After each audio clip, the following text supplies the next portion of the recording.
And now we're going to move on to the extended chords, the chords that have sevens in them. So normal triad goes root, third, fifth. You're adding a third higher than the fifth as well. So the notes will be the 1, the 3, the 5, and the 7 in there. Oh yeah, before we get into these 7 chords, it's good to just take a second to talk about finding octave shapes. Wherever a note is here, it's the same, on that string. So there's that chord shape. There's that octave shape. Now an octave, if we're on this string, it's the same shape. You skip a string and go up 2 frets. If you're wanting to find an octave higher than D, you skip a string, so you're on B, and you go 3 frets higher. Because of the weird tuning difference on the B string, we have to actually go 1 fret higher. So now we're going to learn all the 7 chords, the most common ones. There's one that I like to start with called the major 7 chord. And what it is you're taking the root, third, fifth of a normal triad, and you're adding the 7 in there as well. That's another third above. So we've got 1, 3, 5, 7. So it's this. Cool. You know how we were talking about finding the same note an octave higher? That's going to be really helpful right here. These guys are both on the same string, so can we kind of place one of those notes somewhere else? And the answer is yes, you can. So root is here. The third, we're going to go an octave higher. We're going to place it there instead of here because we need the fifth here. So we've got this. Root 5, 7, 1. Nope. Root 5, 7, 3, an octave higher. So that's the major 7 chord. And if you want, you can just do a full bar with your first finger. And that's the major 7 chord. The next one is where we're going to do a regular 7 chord, or we also call it a dominant 7 because it has a lot of push to it. It kind of dominates. It's called dominant because it sort of dominates the chord progression and might push you in a direction. So whenever you see G7, C7, right?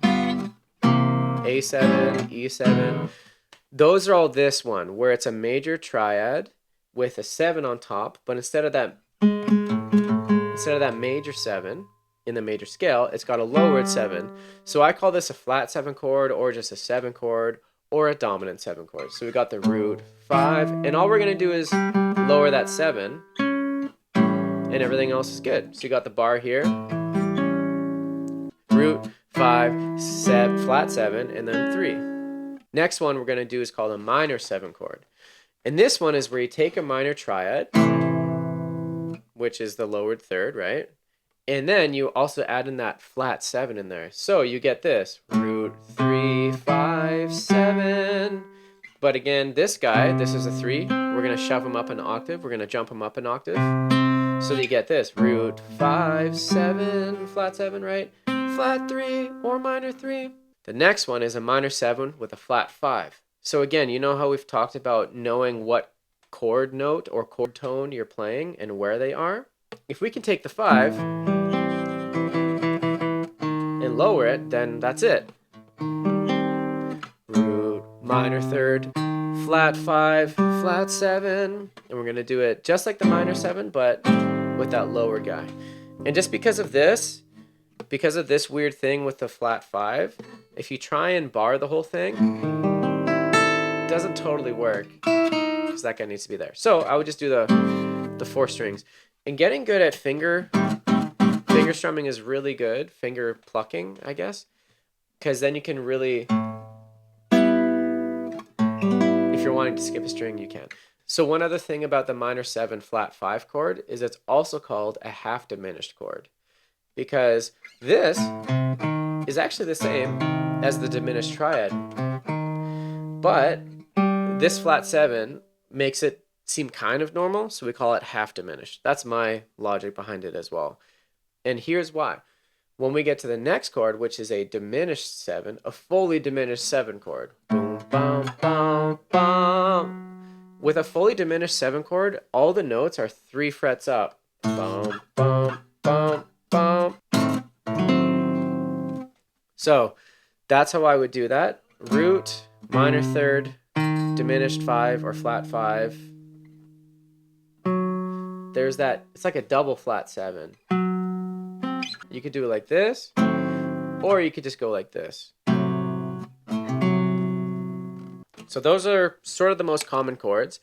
The other two are the 6 chords. And these ones confused me for a really long time. To be honest, they still kind of confuse me. If you got a 6 chord or a major chord with a 6, you take a major triad and you're going to add the 6 into it. So the chord tones you want to hear is do, do, do, down.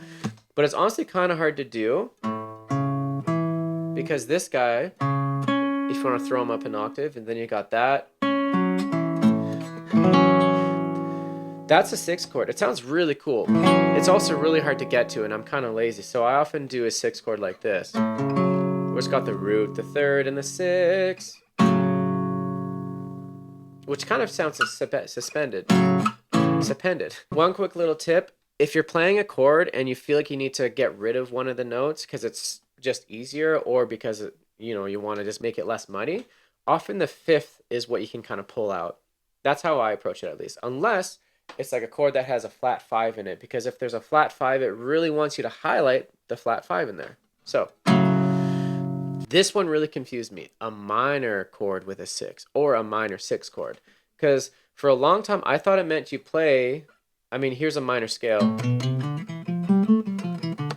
1, 2, 3, 4, 5, 6, 1, 7, 1. So it made me think, okay, I'm playing a minor chord with also with that in there. But the weird thing is that a minor chord with a 6, a minor 6 chord, you do a minor triad, but the 6 is still in a major scale format. So it's actually really cool. And how I would do that, you got the 6 here, the 3, so I go root, 5, 6, and minor 3 there. That one's really hard though. Okay, so what I would do instead, I would go root, minor third, and the 6 instead.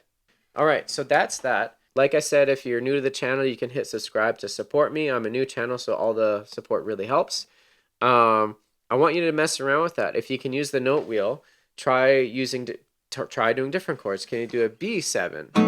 Can you do a G major 7? Can you do a C minor 7? Can you do an A flat 6? Can you do like a, I don't know, an F sharp something rather? I don't know. So anyways, thanks for watching that. I do a lot of these instructional videos, so probably up here or something is a video that you should watch that's got more of my teaching stuff. Yeah, if you want me to make more stuff, let me know. Ask me a question. I'll answer it.